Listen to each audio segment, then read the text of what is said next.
This video is sponsored by Card Kingdom. You can visit their store by using my referral link in the description below.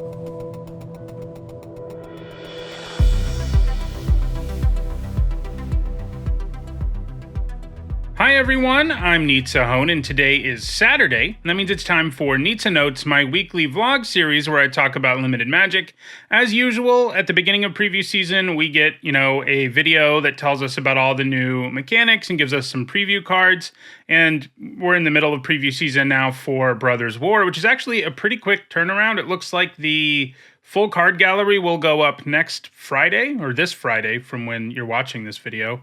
So this coming Friday, the 4th of November, and that's the day my set review will start. So, from when you're watching this, it's less than a week away, which is pretty crazy. But the point about this video is that I'm going to talk about the new and returning archetypes in this set and how I think they'll fare in Limited based on what we know so far. So let's dive right in and do that. Let's start with the new mechanics. The set's actually pretty mechanic light, which I don't necessarily think is a bad thing. Sets lately have been pretty complex. This set really only has 4 non-evergreen mechanics in it. 2 of them are new, and really only 1 of them is entirely new, and 2 of them are returning. So let's start with the one that's entirely new, and that is Prototype.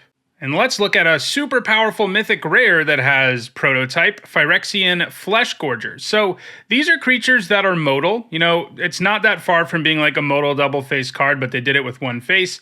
Basically, you can either pay the full 7, which gives you a 7/5 with Menace and Lifelink, and Ward, pay life equal to Phyrexian Gorgers' power, or you can pay 1 generic and 2 black to get a 3/3 that still has all of those abilities. So it's smaller, that's the only difference. The casting cost is 2, but it still has Menace, Lifelink, and Ward, pay life equal to Phyrexian Flesh Gorgers' power. So this sort of modality is always great for Limited.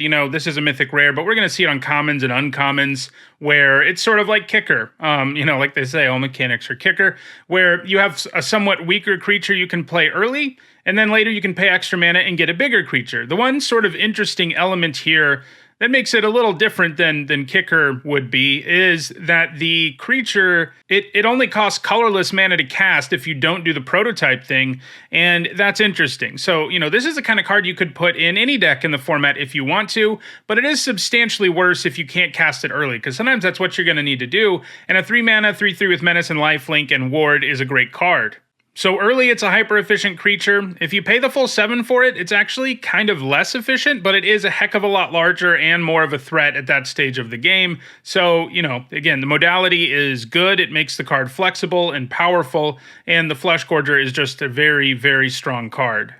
So that's how Prototype works. It's cool flavor-wise because it's sort of like you run it out there before it's complete, So you have this Prototype version of it that isn't quite as massive and impressive.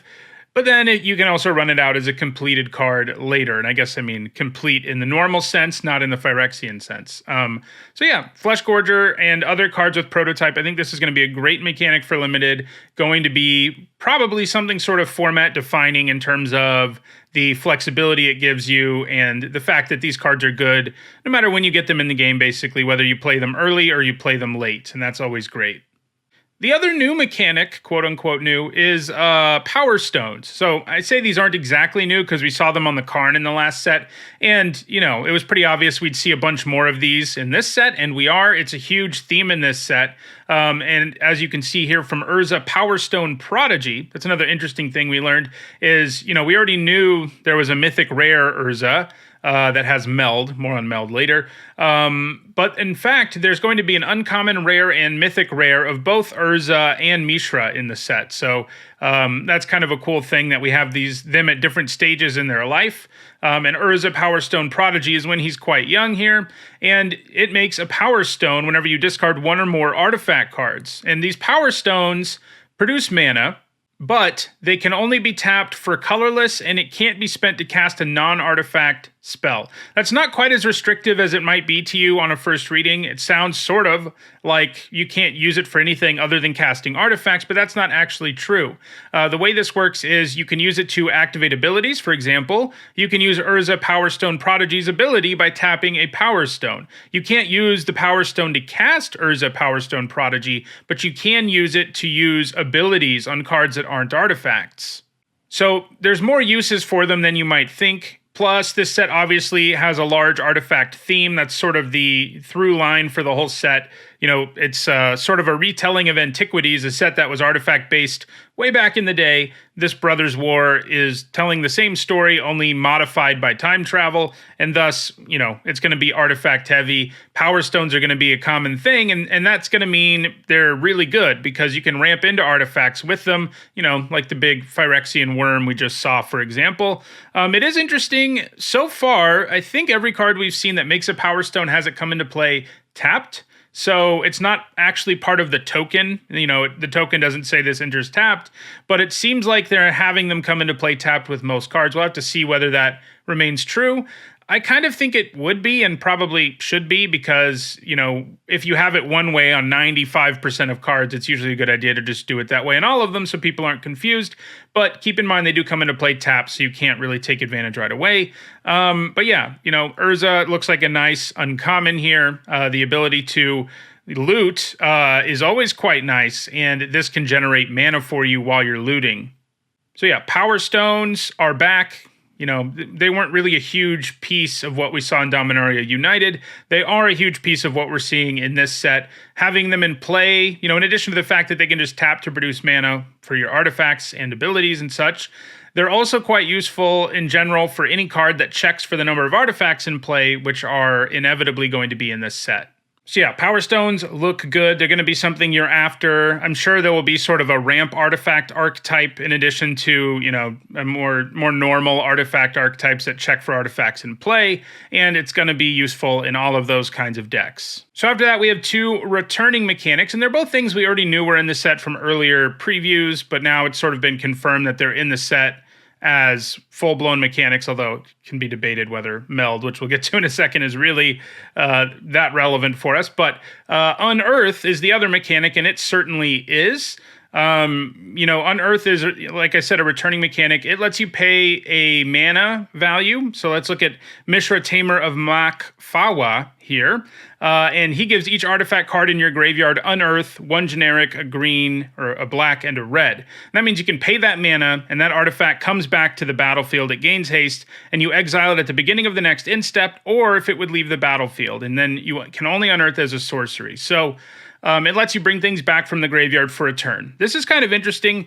I'm 99% sure every other time we've seen Unearth, it's only on creatures. So one interesting thing here is you can unearth artifacts from your graveyard that, you know, the fact that they have haste won't matter, but you can bring back an artifact for a turn and maybe it has some use that you want to take advantage of. But it's the most powerful, obviously, with creatures because they can come into play, attack, you can sacrifice them to things, you can do all sorts of stuff with creatures on a more consistent basis than you can with like some random artifact. But the fact that it works on both is nice. And yeah, this is a mechanic, I think we saw it in like a Lara block is the last time we saw it. And, you know, adding this extra effect to cards, first of all, you know, it's not quite as strong as something like Flashback because you're not usually going to get a full card worth of value when you bring it back, but you get something. I mean, you know, it gives you something to do with your mana in the late game if you can unearth things from your graveyard. And, you know, this example gives Unearth to other things, but there are lots of cards that are going to be in this set that just have Unearth all on their own. And so the fact that you can just play it as a creature, you know, trade it off for something, and then in the later game unearth it is nice upside to have on cards. It also means if you're milling yourself, you don't fully lose the value of cards that get milled if they have Unearth, and that's some nice value to have on top of that. And then the last returning mechanic, one we already knew was in the set, and once I show you this preview card, we'll have seen every card in the set with it, and that's Meld. So, you know, this is a mechanic that is almost entirely irrelevant for Limited, which is kind of a bummer. You know, I think the best mechanics are good in both. You know, they're not busted in either, and they're good in both.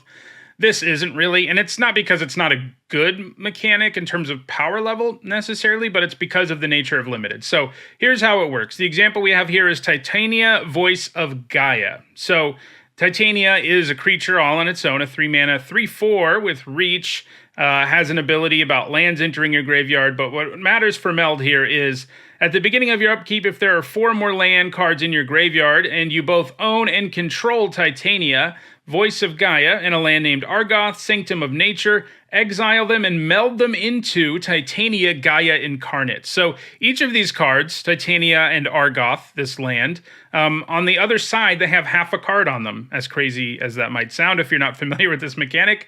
It is pretty weird when you first encounter it. And they meld into a single card, which is a very powerful one, as you'd expect.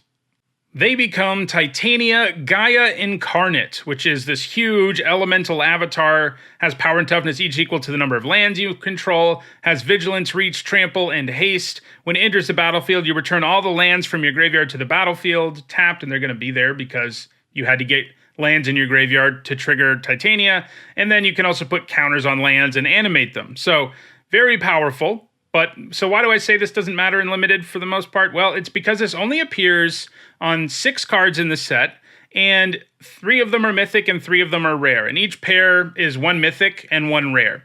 It can happen, it's not impossible, but the problem there is, sort of, in terms of this working out in Limited, is all of these cards are pretty good independently. So it's not like someone's just not going to take one of these because it's not very good if you don't have the other. They're all pretty good on their own. Like, you would play Titania in every deck ever in green, and you would play Argoth in all the green decks too. It enters the battlefield tapped a lot of the time, but the fact it can generate bear tokens is powerful. Milling yourself could have value too. So, these are all cards you'll play. Sure, you should value them more. If you start by taking the mythic, obviously you have a better chance of making it happen because the mythic's the harder to find card, but melding things together is going to be hard to do in Limited. At least last time they did this, which was an Eldritch Moon, there was a common and an uncommon, and they weren't great. It was like a 2-mana, vanilla 2-mana 2/1 and a 5-mana 3/3 that returned a creature from your graveyard to your hand. And if you had them both together on your upkeep, they would meld together into a sort of scary creature. But you actually saw it happen sometimes in Limited, like, 10 or so times if you drafted the format a bunch. You're almost never going to see this happen in Limited. When you do, it's going to feel like an achievement unlocked moment for sure, because it's going to be so dang hard to do. But yeah, for the most part, Meld isn't something we need to worry about for Limited. Like I said, the individual cards are good anyway, so sometimes you'll end up with both.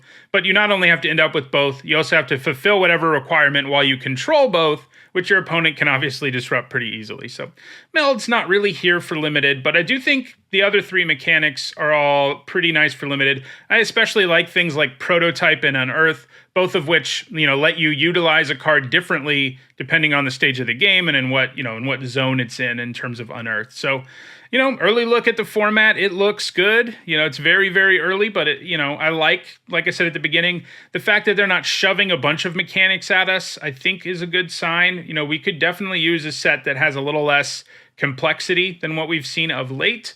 Complexity is nice and all, especially if you're like a super entrenched and franchise player, but it is nice to sort of have things be a little simpler sometimes, and hopefully that's what we're going to get here. Next week, there will not be a Nizzanotes, but it's for a good reason. It's because I'll be doing the set review. So there'll be way more limited content than normal, from Friday, November 4th, all the way until the 11th, which is when the pre-release is. I'll be putting out a video about this new format every single day. So there won't be a Nizzanotes, but there will be a bunch of other videos to enjoy. All right, so that does it for my early look at the mechanics of Brothers War. If you enjoyed this video, don't forget to like it and share it so that others can enjoy it too. If you want to make sure you catch future videos, don't forget to subscribe and turn on notifications. If you want to catch up on past videos, and there's over 50 of these at this point, you should see the playlist on your screen shortly. Thanks for watching.